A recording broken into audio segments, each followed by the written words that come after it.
Hi, and welcome to Building Solid Foundations. I'm your host, Steve Matley. We are talking today with Bill Gross. Bill Gross has been on our show before, and I've been on his show, which is fantastic. Bill is a real estate broker who specializes in probate. He is an expert, especially in the Los Angeles area, with deep roots in real estate investing, real estate networking, brokerage. He knows a lot about laws, rules, and he's all over the current events and headlines related to real estate, both positively and in calling them out sometimes. Before we get into it with Bill, I want to remind you, if you miss us here on KCAA 1050 AM all over Southern California, don't forget to catch us on the Building Solid Foundations channel. We are on the Android app. We are on Roku. We are on Amazon Fire. We are not on Apple yet because Apple just doesn't like to play nice with other children, but we'll get there probably eventually. And we are on Spotify, all your favorite podcast platform. We're out there. And you can catch little clips on YouTube. So let's get into this with Bill. I love talking with Bill. He is a man after my own heart, meaning he really likes to dig into the information and the history and what's really going on in the real estate industry and get way beyond the headlines. So, Bill, welcome to Building Solid Foundations. Really glad to have you. Thanks so much. Always fun, Steve. Always great to talk to you. So I met Bill through the Los Angeles County Real Estate Investor Association. He actually hosts the podcast for that organization, which if you miss it, you need to go catch that. That's a great podcast. And he puts out his weekly newsletter as well, which is great information. I met him through there, and we ended up talking on his program, and then we talked on my program before, and reconnected when I was up there about a month or so ago, and said we need to get back into each other's programs again. Bill, tell us a little bit of background on how you ended up here, where you are. Why probate? Why real estate? How did I end up here? I mean, it's a really funny story. I graduated college. Actually had been pre-law, decided not to go to law school. I was too broke and really wanted to get out in the world and kind of electronics and computers. But my brother was in real estate, and we went to lunch a couple of times, and he kind of invited me. He said, "Why don't you pretend you're my partner on the way home from lunch?" And I did, and I asked, like, "What are you doing? What's that guy do?" And after a couple of those, I said, "This looks like a lot more fun than what I'm doing." And I started in real estate in 1986 in Southern California, in Diamond Bar in Claremont, working new builder financing and resale home financing. And I did mortgages for a while, then moved into real estate. And then at 60, about 5 years ago, I had worked into management. And I think, my generation, we thought management was an upgrade or upward path, but really in real estate, it's not. And I ended up at 60, not liking who I worked for, not liking the ownership at all, making a lot of money, but there's more to life than that, I realized. And as I got to the end of my career, I said, what do I really enjoy doing? And I've always enjoyed selling houses and helping families through difficult problems.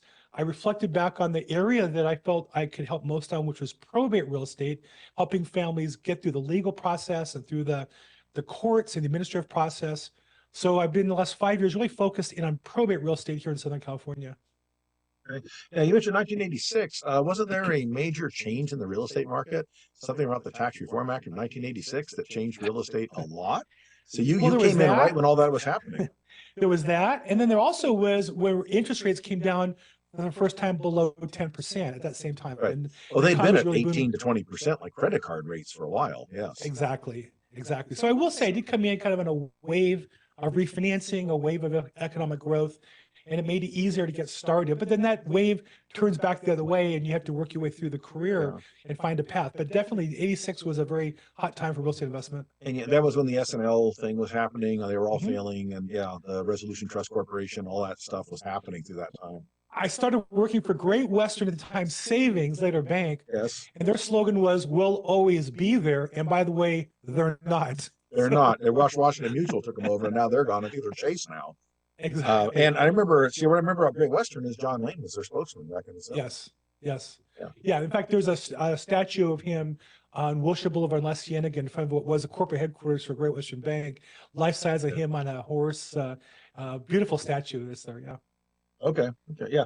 And then you mentioned Diamond Bar. So interesting enough, back in the late 60s, I was really little. We lived in Diamond Bar. At that time, there was no freeways in the bar. Right. And my dad bought the house there because these were really nice homes. And the builder went belly up because the freeways were late coming in. They had built them expecting that commutable. So we moved there, and my dad drove down Imperial Highway to the west side of LA every day. And so what was that, like a 2-hour commute or something each way? Ridiculous. Number one, I learned how to drive at that spot at where Imperial and the 57 freeway was being built. Coming north, we would race down to Anaheim and turn around, and come back on the freeway. It was amazing opportunity. And then Imperial, I used to drive Imperial that road all the way to El Segundo. I used to work at Hughes Aircraft Company by the airport, so I know that road pretty well. Yeah, my dad was in the aerospace business, so he worked on the west side over there. Yeah. So it was interesting you mentioned those two things. Okay, so you got into the probate business, and now explain to for our listeners, for some of them may not really understand what that means. As far as they know, probate is just something their tax advisor and their trust attorney warned them to avoid. That's all they know. Right. Well, the way I describe it is if you don't have a plan for if and when you die or are incapacitated, the state of California has one for you.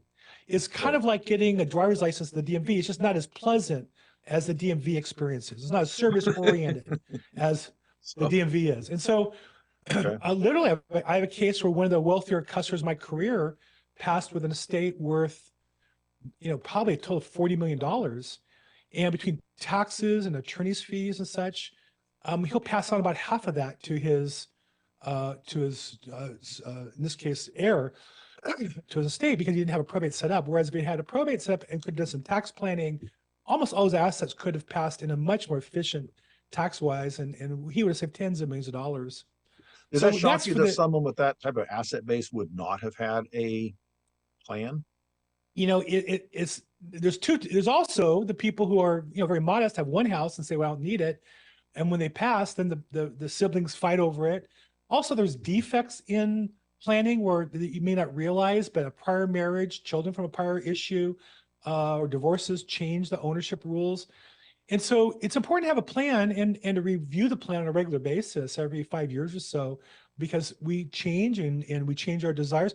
Cases where somebody passes and they didn't want one of their children to have any other assets, but they didn't write the will properly, so that child gets a third or half the assets. So it's more common. It's not even just not having a plan, it's also not updating it and not executing it properly. Interesting. Now, so you're in the real estate side. So how does that benefit you? Where is the real estate investment opportunity in probate? So about 80% of the assets in a probate are real estate. And so the common case is, a fairly modest family passes and the only asset they have is a house.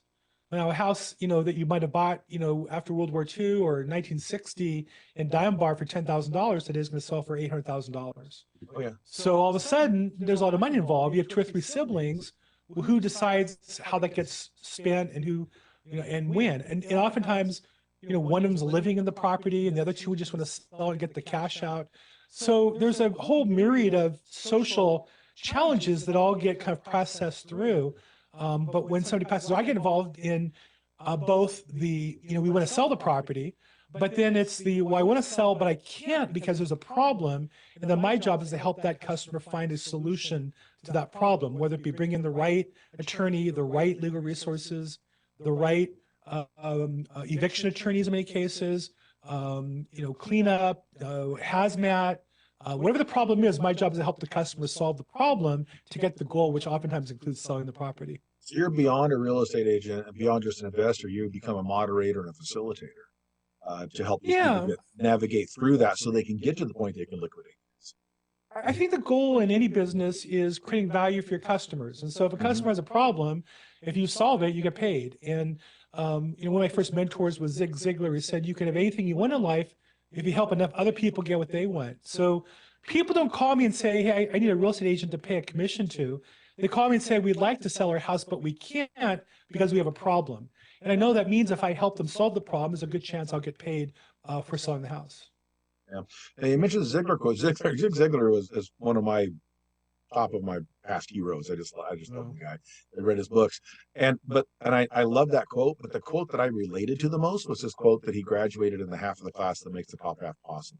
That's the one that I related to the best. So, it was true for me too. He had a lot of humor in his presentations. I studied with him. I went to Dallas area for a week to train the trainer with him, and saw him with the redhead and his wife, and saw he really walked the walk. It was really just an amazing experience in my lifetime was to spend time with him personally. Yeah. I saw him live, I want to say 3 times. One time, my mom took me one time. I think because I was at that time probably about 19, right out of high school, and I think she felt I needed a little bit of attitude input as a teenager. Me And so she too. took me along and said, I read this guy's book. I think he's good. I don't want to drive to LA by myself. We lived in Ventura. I need, why don't you come with me? Right. But I think that was her way of getting me in the door and having me exposing me to this talk and this guy. And then as I heard this talk and I was like, I just loved it. And then she gave me the book, The See You at the Top. And I read that book and it just kind of, it really honestly did change the trajectory. My Yeah, thinking it started was going amazing. after the Augmendino stuff and there was a lot of other stuff out there at the time that I started reading, and it really did change my perspective on it. So I appreciated him and what he wrote, and the other contemporaries that he had around him at that time. So yeah, thoroughly enjoyed it. Never, I met him once, shook his hand once. That was, but yeah, really enjoyed his stuff. And there's a lot of good people out there now. There's the John Maxwell's out there, and there's some other really good speakers out and I'm a firm believer in self-educating because I Mm. think that's the only way to go. We're going to have to take a break. When we come back, what I want to dig into is let's get further into the real estate business. I want to start talking to you when we come back from the break about some of your take on the major media's view of real estate and how accurate that is, where it comes from, and how much of that we need to absorb if we're going to make good decisions. So this is Building Solid Foundations. We're on KCAA, 1050 AM. I'm talking to Bill Gross. He is a real estate investor, real estate broker, expert on probate. We'll be right back after this short break. Don't go anywhere.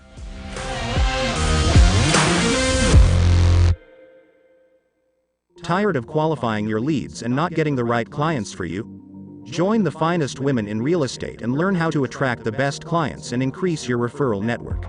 Call now at 951 378 5316. 951 378 5316 and become one of the finest women in real estate. This is Steve Matley. Join me every Thursday at 3 p.m. right here on KCAA for Building Solid Foundations radio talk show. I spent decades as a professional construction manager, business owner, real estate developer, and a college educator, and I enjoy learning new things from other people. We talk a lot about real estate, business, and finance, but we cover a diverse range of other topics as well. Some of the topics we've discussed in the past few months include real estate investing, leadership, higher education, ADUs, marketing using technology, multifamily rental property, business strategy, entrepreneurship. You never know who may show up or what they may talk about. So join us right here on KCAA for Building Solid Foundations Radio. Hey guys, it's Damon, Mr. Foxy, Damon Hart, and I'm here with the real men of real estate. And I just want to say, hey, come and watch us this Sunday, 1 p.m. live, every Sunday. Okay, we're going to be on KCAA Radio, 1050 AM, 106.5 FM. If you got a minute, just tune in. We can't wait to have you here. I'm going to be there.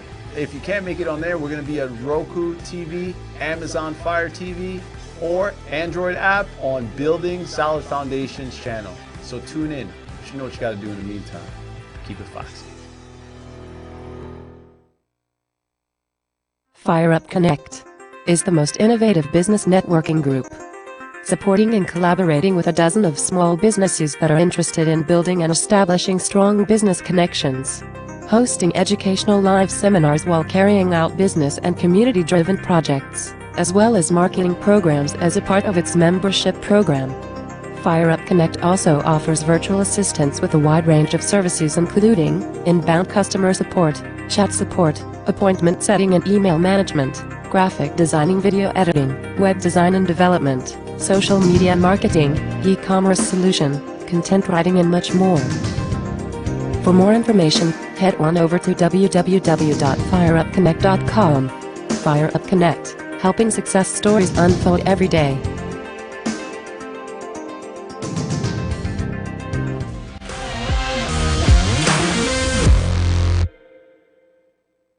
Welcome back to Building Solid Foundations. I'm your host, Steve Matley. Today we are talking with Bill Gross. He is a real estate broker, a real estate investor, an expert in real estate, and he specializes in probate.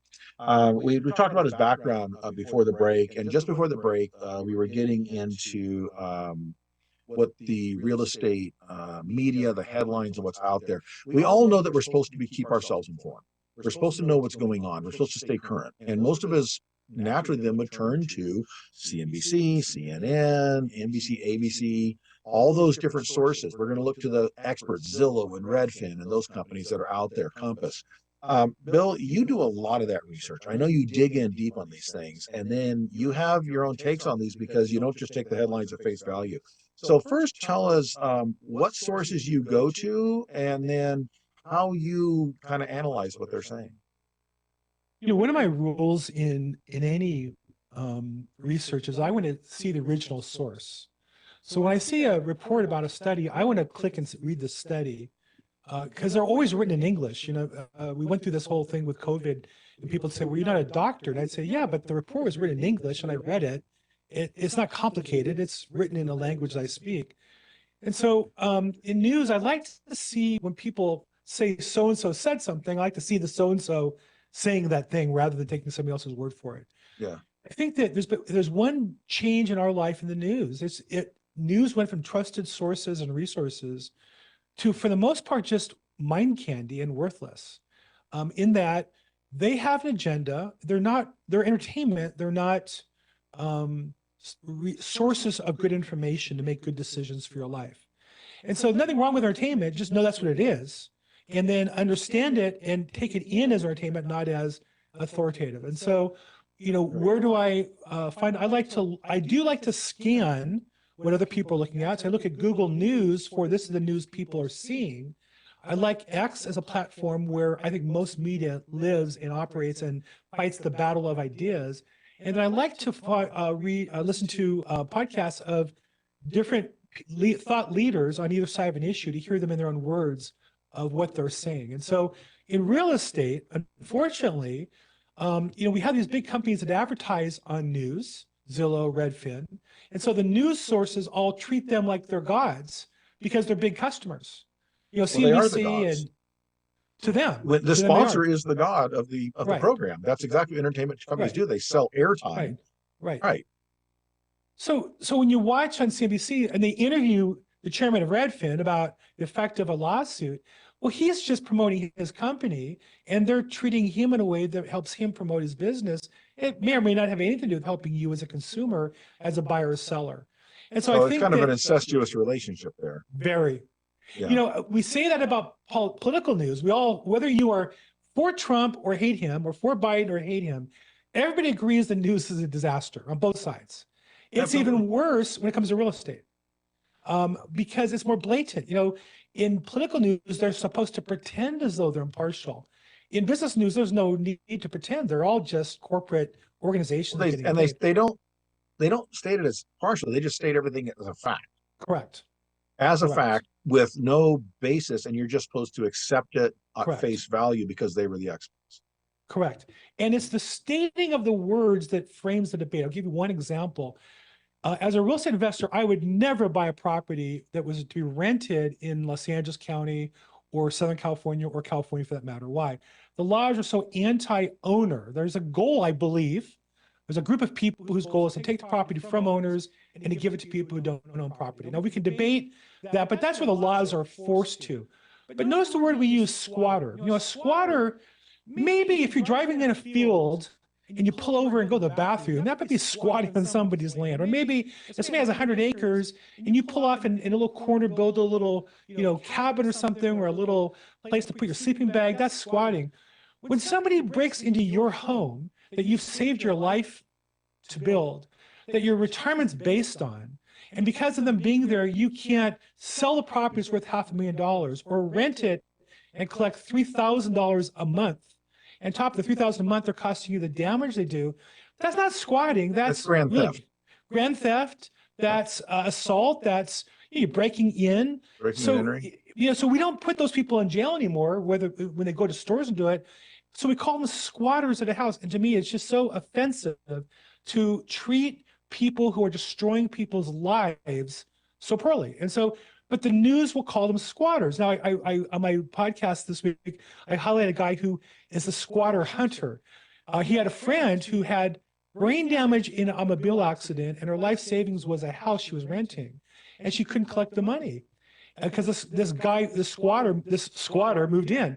The squatter was a guy who founded Umani Burger. He was a guy who was living a good life. He's traveling all over the place. And so what this guy did was he got a lease from the lady and moved in alongside the squatter and made the squatter's life miserable. It's on YouTube. It's just hysterical. Flash Shelton is his name. So I do think that at some point it's the language we have to take back and call people out. And there are people who have shameful conduct. I think we need to call them out as having shameful conduct. And the real estate news, I believe, is one of those sources of shameful conduct. I agree. And again, you mentioned they're entertainment companies. An entertainment company's job is to sell airtime. And the way you sell airtime is to get people glued to their screens and Correct. to appease your sponsors. If you make your sponsor upset, they don't sponsor anymore. Correct. And they end up kind of boycotting you as an advertising source, and you're dead. So you do both those things. You keep your sponsor happy and you keep your people glued to the screen. And I always tell people, if you woke up in the morning and turned on CNN and they said, you know what, things aren't really all that bad, it's going to be okay, you're never going to tune in again. They have to scare the hell out of you. Yes. They need a boogeyman. They need somebody to blame you. So in housing, it's housing affordability. Well, it's really not housing affordability. It's that our politicians have destroyed our economy, sent jobs overseas, spent like drunken sailors would never even spend money into deficits to raise interest rates and make it hard for the average American to buy a house. It's not housing affordability. It's the economic destruction that's gone on during my entire lifetime. But politicians don't want to call it that. They rather talk about the affordability problem or the homelessness problem that they never solve. So really, they have to have a boogeyman. And then I think that's where racism comes in. It's not your fault because you're a person of color. It's this guy's fault because he is discriminated against you. Even if he's a nice guy, it's just the fact he's different than you. It's his fault. It's the owners, not the landlords. It's the owner's fault why you can't buy a house. It's everybody's fault but your own. And the reality is, and you know this from following Zig Ziglar, there's only one person who's going to help you make the income you want. There's only one person who's going to help you build the wealth you want. Now, I'm religious. I say with God's help, that's me. I've got to do the work every day, consistently, with passion, with vigor, and then I can achieve anything. There's nobody to hold me back. And if they're trying to hold me back, I just need to get around them. But the news would rather have you upset and then continue watching than say, I'm going to go out and build my life, turn off the TV or turn off the phone and go out and get to work. They don't want that to happen. Well, it's extremely validating to know that everything is not my fault. It's just great to know that I'm not responsible for any of the crap or failures that ever happened in my life. It's always them, and I'm a perpetual victim. That's very unfortunately, you spend your whole life that way, and you'll never get out of it. And the fact is, where people say, you know, this group's oppressed, that group's oppressed. If you study human history at all, everybody's been oppressed. There has been an extremely small percentage of people that have oppressed other people throughout history. The nobility, the dictators, the despotic military ruler, whoever. That's a very small group, and life has really sucked for the masses across every society, every culture, and every continent on this planet for the history of mankind. And today is as good as it's ever been, if we really look at it. And so you can point fingers and say, I'm a victim because this, but it's not true. And I talk to my students at the school and I tell them, okay, when you talk about the rich people need to do more, if we just got the rich people pony up, how many of you here own a car? How many of you are going to college? Every one of you, because you're here in the classroom, right? How many of you had food to eat last night and you know where your next meal is coming from? How many of you have clean, fresh clothes and backup clothes to wear? How many of you have clean, drinkable water? When you add it all up, I say, you realize you are in the top 2% of the wealthiest people on the planet. So you're it. You're the people that need to produce. It's not someone else. I think it really, and it has to be you individually. You have the ability. It's fascinating to me. Two things I always point out to my wife. We live about a block from Pico Boulevard, a major thoroughfare, where there's a bunch of employees that work at two big dry cleaning facilities, and they'll park in front of our house and they come back to and from work. Almost all of them have fancier cars than me. Now my car's paid off. And to be honest, when we go someplace nice, I take an Uber. My wife and I went to a fundraiser last week. We took an upgraded Uber because I don't spend the money on the car. It's much cheaper. It's a $50 ride versus a $600 a month car payment. Yeah. But the number of people with $500 or $600 car payments who work at hourly jobs is staggering to me. Then we have a housekeeper, right? She comes and she cleans the bathrooms and makes the beds and that kind of stuff. She always comes with a Starbucks drink that costs about $8. I make my coffee at the house every day. Now, I can buy Starbucks. I can afford a lot of things that she can't. But the problem is that she believes she's poor and that's her luxury. That's okay if that's how you want to live. But if you want to get ahead, you save money, you work hard, you put the money towards something, and you create wealth that way. That's where the Rich Dad Poor Dad, I think, book was so clear that Yes. it starts with your mindset. And once you commit to the process, you can do anything you want in life if you put yourself to the work. Absolutely. And that's the old, what's the old saying?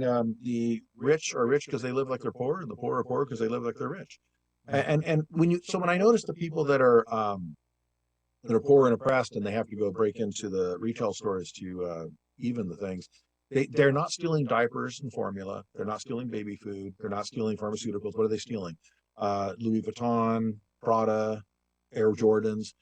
Right. That's what they're going after. And you realize, okay, so there's a priority thing there because they're not really starving and they'd be breaking into the grocery store stealing. We're going to have to take a short break. And when we come back, we're going to pick up our conversation on the air and continue talking with Bill Gross. Bill Gross is a real estate broker, real estate investor, and an expert in real estate probate, having to do with real estate. We will be right back after this. If you want to contact Bill or get to know where he is, he has probateweekly.com. That's his website, probateweekly.com. Great information in there. And linktree.billgross, linktree.billgross. You can find his stuff there as well. We'll be right back after this short.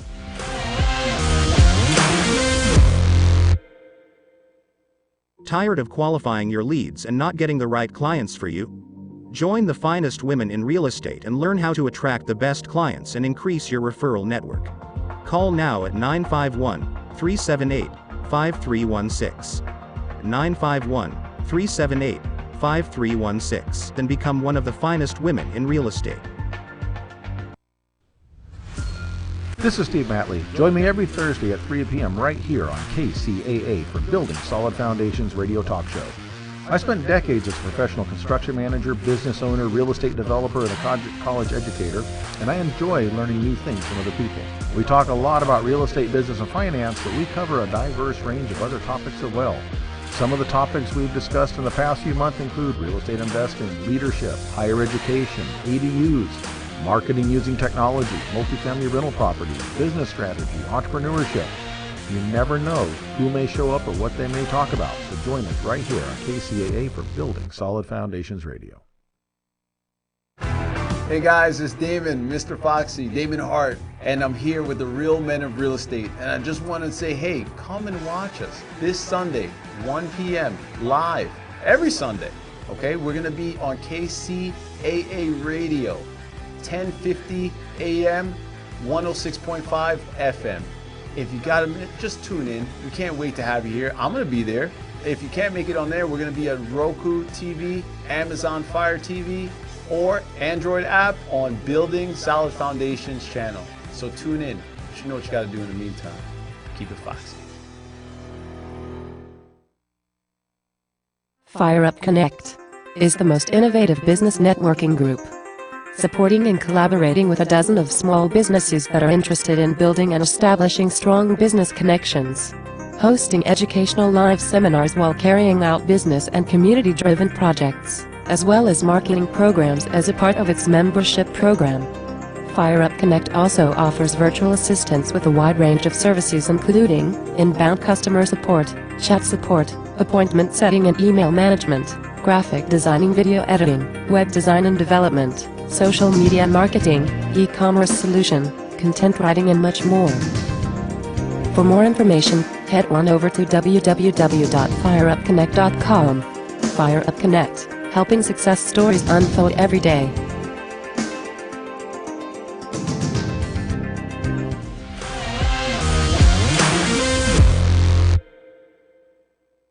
Welcome back to Building Solid Foundations. I'm your host, Steve Matley. We are talking with Bill Gross today. He is a real estate broker. He is a probate expert, and he is a real estate investor. I met him through the Los Angeles County Real Estate Investor Association that meets over in Culver City once a month. I would check them out if you're interested in real estate at all. It's a great organization. There are a lot of good real estate investor associations out there. Google them, check them out, go to Meetup. You'll find a lot of them. But LA County REIA is a really good sized organization with great people that are doing it.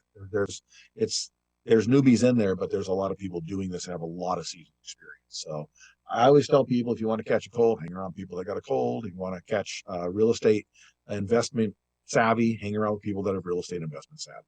So when we left off, we were kind of talking about the news. We're talking about a little bit about some of the policy things. You mentioned something about the affordability stuff. So, I work in the land side. And one of the affordability issues, because when I first day of economics class in junior college, they taught me about supply and demand, right? And so we have a supply problem here.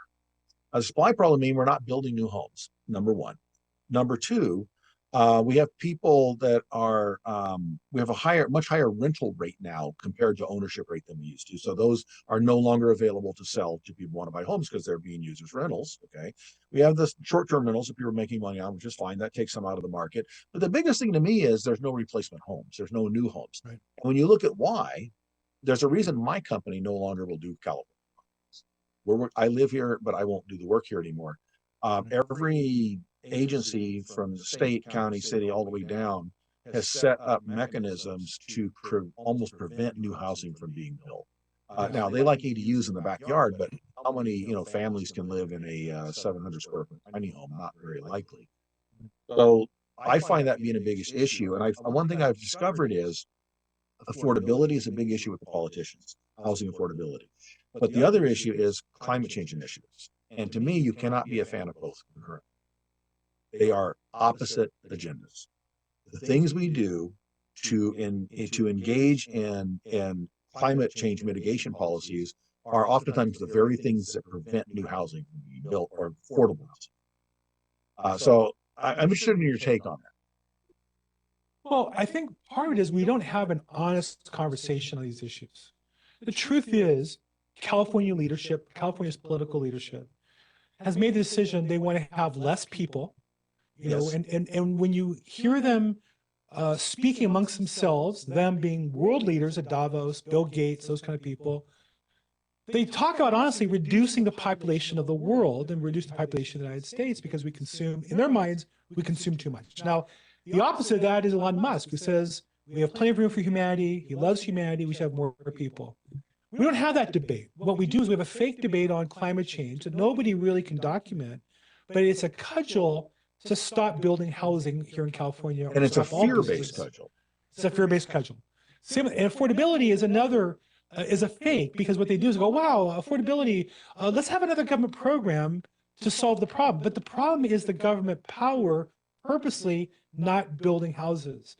So what we're doing is we're giving power to the state government, which is stopping building houses. And their solution is we'll give them more power to stop building houses. And so we don't really have an honest debate in California about how many more houses should we have and how many more people should we have. I think you hit the point. The politicians would love everybody to live in a high rise over a metro station and take the train to and from their home and do their shopping in the store that's right below them and walk home, like in Manhattan, New York. Well, that's not California. That's not how I grew up. That's not the life that I want to live. And that's not the life that most Americans want to live. But that's really what's going on. And I just don't feel like we're having an honest conversation about those values. We're really, it's more of a tug of war between the side that wants to control us and then those of us who are free trying to pull apart from that. And caveat on there, I'm not opposed to things that help the earth. I live here. And I've never met anybody that says I'm opposed to a healthy earth ever. I've never met that person. But if you raise anything up and raise the question and say, is this really the right thing to do, the right priority, then all of a sudden it's, so you're anti, you hate the earth. Well, no, I don't. I like clean air. I like clean water.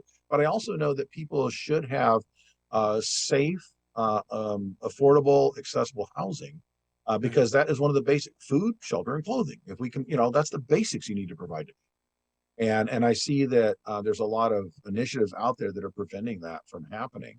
And I think you're right. A lot of it has to do with the control thing and an ideology that says we all need to, I said, live in the populated center of everything. That's not practical. Now, the people that advocate that, we take mass transit, we live in a small apartment, we're all okay. Where do they live? Multiple mansions in multiple mansions, yeah, with big gates around. Nancy Pelosi has a mansion in San Francisco and a mansion in Palm Beach. Bernie Sanders has 5 mansions, and he was asked the question. He was like, "Well, I have one in Washington, and I have one here, and I have a mountain home. Does everybody have one?" I'm like, "Well, no. Most people are lucky to own one house, let alone have 5 houses." Or rent. So a lot of them most people are renting. Yeah, they're renting an apartment somewhere. And I think that's and how do they get around? Do they take the? I've never seen any of the politicians I know on a light rail or on a bus, unless they're cutting a ribbon for a new line or something. Right. Right. And so I think this is where people need to wake up and realize that they're telling us how they want us to live because that empowers them to live the life they want to live that they haven't earned. And it's something that we as Americans need to take our power back. Jamie Dimon's a perfect example of a guy who was an attorney of a failed bank, but he got assigned into it, and then they merge up and merge up and merge up. The guy's never lent anybody money. Banks were originally guaranteed by the government to help Americans buy home loans, to get houses. And now we have Chase, who's too anxious to lend money to Chinese corporations that are taking American jobs, not as interested in doing mortgages to American homeowners. And so we've really given power to these people, and they have so much, and they keep taking more and more. And at some point, we have to take the power back as the citizens if we want to enjoy the lifestyle and the freedoms we want. In California, and I live here, we've pretty much just ceded the whole thing and said, no, we'll live in towers and we'll live in the city and let crime go crazy. And we have nobody to blame but ourselves for that outcome.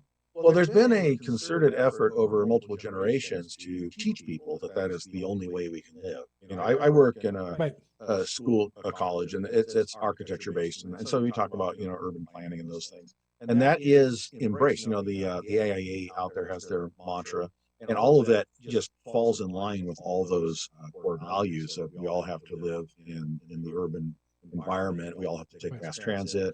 Everything has to be sustainable. We're all about windmills and solar energy, and I'm not opposed to any of those things. I'm actually in escrow on a house right now in Arizona. It's got solar panels on it. I love the fact it's got solar panels on it. I don't know that that dictates that I need to tell all my friends and neighbors that's the only way to do anything. It doesn't. You know, I don't mind you telling everybody to do it. It's when the only people telling you that you have to do it have a gun, a badge called the government. That's what the problem is. And I think when we really look deeper, the people who are making these decisions are not educated. They're not successful. They're not successful businessmen telling us to do these things. These are bureaucrats who do this because it gives them power. And I think we as citizens need to take the power back. There's nothing wrong with it's so fascinating. Nothing wrong with having electric cars if that's what you want to drive. The problem is the government saying you can't have non-electric cars after a certain date. That's where the problems start to come into play when people who don't know what they're talking about dictate policy and take away freedoms from us Americans. well, and when they do it with a complete lack of full information, they don't disclose the fact that where's the power coming from. The car doesn't produce the power. Where does the power come from? Mostly from fossil fuels. So they don't run. We also learned that in the last the weather we had, that cars don't charge when it gets too cold. You're not going anywhere. Are you going to walk and take mass transit when it's too cold to go outside? That's when you really need your car. But you can't do it. So they don't have those conversations. They don't acknowledge that there is a place for electric cars. I think if you are commuting back and forth every day on a fairly long commute, I think an electric car is a great way to go. If you can drive it, charge it while you're at work, drive it home, charge it while you're home, that's a great way to go. I think they also miss that when they're shoving everybody in the apartment buildings, a lot of them don't have charging abilities at those apartment buildings. They weren't built that way. And it's a huge infrastructure thing to try and upgrade everybody's apartment and condo building to have electric cars in the garage. And I think all this ties into why real estate is such a great opportunity for business, in that increasingly companies are having a hard, just like we citizens are having our lives squeezed in, so are companies. Increasingly, California companies are moving manufacturing to other states and into other businesses in other states where they have more freedom to do things. But two things about real estate are unique. One is there's still real estate here that's valuable. Industrial real estate is doing very well. Residential property, the right properties are still doing very well. It's still appreciating. And number two, you can invest in other states from California. And so increasingly what I found in the last 5 years, COVID accelerated that, but started before, was increasingly people were able to invest across the country and use our competitive market of California as an example, and then use those principles in other states and do well. So that's unique opportunity of real estate. Is I live here, but I do business across the country, and it gives me the opportunity to enjoy my grandkids that live nearby and the beautiful beaches and weather of California, as well as doing business nationally. I agree with that. And you mentioned earlier that not wanting to have rental property here in California, that's a mantra of mine as well. So I live here in California. I do not own real estate in California. I rent my place in San Diego over the bay, mostly because it's half the cost as if I tried to buy one of these units and pay the HOA and all the stuff. I own property in multiple states across the country. I own land, I own homes, and different things. And And that's, as you said, the opportunities are over there, and that allows me to be able to afford to live here. And I don't really want the part. One thing I've looked at real estate when you own in California is when they pass the next kind of crazy idea, the leverage they have, of course, is leaning your real estate. That's always the leverage they have. It's inevitable. I think you're right. You Yeah. know, it's funny you say this. I also invest out of state in real estate. And I'm in escrow for fix and flip here in LA. And I've told myself all along I would never do that. But the margin was just so fat. I could pass on it, or I could flip it over to somebody else right away. It's just too good. And I'm not going to. But I think you're right that the challenge of California is that the business is different here. And yet I know people who do well because that's all they do. They know the eviction laws. They know the city planning procedures. They can work on lower margins and made that work for them. So that's not me today. There's a lot of money to be made in California real estate. So I don't want anybody out there listening to get this wrong. California real estate is still extremely lucrative, and it will continue to appreciate. Just find your niche and work it really well. And I think that's the thing I find is my brother-in-law is the president of a large REIT of industrial property. That's all he does is industrial properties. I have other clients who work in other niches, multifamily rentals in the South Bay, but they know the South Bay and they know that product. So definitely it's a very competitive market. You have to know the niche really well. But again, for me, the nice thing is I can do business now with technology across the country. So we're going to take another short break. When we come back, we'll wrap up this with our last segment with Bill Gross. Bill Gross, you can contact him at probateweekly.com. Go to linktree.billgross. He is a real estate expert, real estate investor, probate expert, and we'll be right back after this short.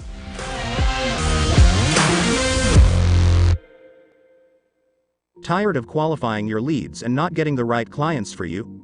Join the finest women in real estate and learn how to attract the best clients and increase your referral network.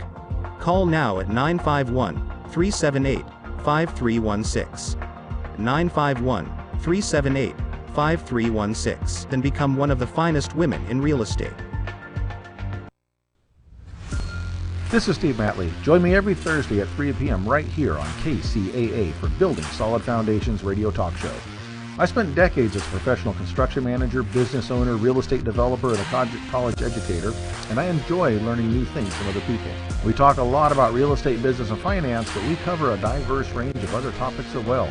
Some of the topics we've discussed in the past few months include real estate investing, leadership, higher education, ADUs, marketing using technology, multifamily rental properties, business strategy, entrepreneurship. You never know who may show up or what they may talk about, so join us right here on KCAA for Building Solid Foundations Radio. Hey guys, it's Damon, Mr. Foxy, Damon Hart, and I'm here with the real men of real estate. And I just want to say, hey, come and watch us this Sunday, 1 p.m. live, every Sunday. Okay, we're going to be on KCAA Radio, 1050 AM, 106.5 FM. If you got a minute, just tune in. We can't wait to have you here. I'm going to be there. If you can't make it on there, we're going to be at Roku TV, Amazon Fire TV, or Android app on Building Solid Foundations channel. So tune in. You know what you got to do in the meantime. Keep it foxy. Fire Up Connect is the most innovative business networking group, supporting and collaborating with a dozen of small businesses that are interested in building and establishing strong business connections, hosting educational live seminars while carrying out business and community-driven projects, as well as marketing programs as a part of its membership program. Fire Up Connect also offers virtual assistance with a wide range of services including inbound customer support, chat support, appointment setting and email management, graphic designing, video editing, web design and development, social media marketing, e-commerce solution, content writing and much more. For more information, head on over to www.fireupconnect.com. Fire Up Connect, helping success stories unfold every day.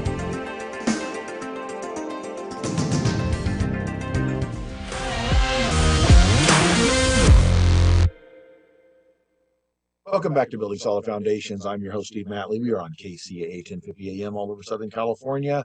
Don't forget you can catch us on the Building Solid Foundations channel. That's a free channel you can download on Android, Roku, or Amazon Fire. We're also on your favorite podcast platform, probably, or through Spotify. And we post up on YouTube from time to time as well with some clips. So check us out. And we have a lot of great guests on here, including the one I've got today, which is Bill Gross. He's been a fascinating conversation. Love talking with Bill. Extremely knowledgeable. And I like that Bill digs in below the surface of what you've read. You've read these things in the newspaper. You saw the headlines. You saw the clickbait on your social media. But when you dig in, I love the fact that he goes into and says, okay, who said what? First of all, who's the who? And secondly, what's the what? And verify both those things. So, Bill, in that realm, there is a recent decision that came down. It has to do with real estate commissions in the state of California. There was a lawsuit over that. Fill the listeners in on what that is and what that might mean. Well, it's actually national. It's a court case that started in Missouri, in St. Louis, in a federal court there. And there was a group of people suing on behalf of sellers of real estate nationwide. And there's a settlement from the National Association of Realtors of almost $500 million, $500 million, that purports to dramatically change the way we do real estate. Now, I think there's a lot of excitement in the news about it. There's a lot of headlines, I think, that are more puffery than real. The truth is, a lot of the procedures that they implement in that settlement, we already have in California. So there'll be a tightening up, I think, and a reconfirmation. But I don't know that business will change that much, with the one difference being that whereas now real estate agents will publicize to buyer's agents the commission they're offering on a listing, that's going to go away. I believe cause some confusion amongst how do buyer's agents get paid and how much they get paid and things like that. But the thing you have to watch is who's saying what's going on and what's their interest in it. Because even still with this recent announcement, it doesn't cover all real estate agents. It covers 1 million out of 1.5 million. So there's still a long ways to go in this process. I think the thing that's most troubling as a taxpayer, as a businessman, is do we really want our entire real estate industry thrown in upheaval by one federal judge in St. Louis and 12 jurors picked out of St. Louis and one attorney who's suing an industry in St. Louis? Is that really how we want to organize real estate buying and selling across the entire country? At some point, I think the answer is no. At some point, we have laws, and we have laws in California, we have laws in the United States to protect all of us to do business the way that we all agree to do it. And I think the idea of some attorney in St. Louis suing politicians in Missouri, I think there's no way that ends well for everybody. It's going to be bad for everybody but the attorney, and both attorneys and the politicians that can make some money off of all that. So stay tuned. I'm sure this is going to be a battle that's going to be fought for the next couple of years. Yeah, and that's a lot of what we see is we debate issues. We debate candidates, vote for this person, vote for that person at the local level, school district level, state level, federal level. And then the things that seem to affect us the most come from an individual somewhere who makes a ruling somewhere.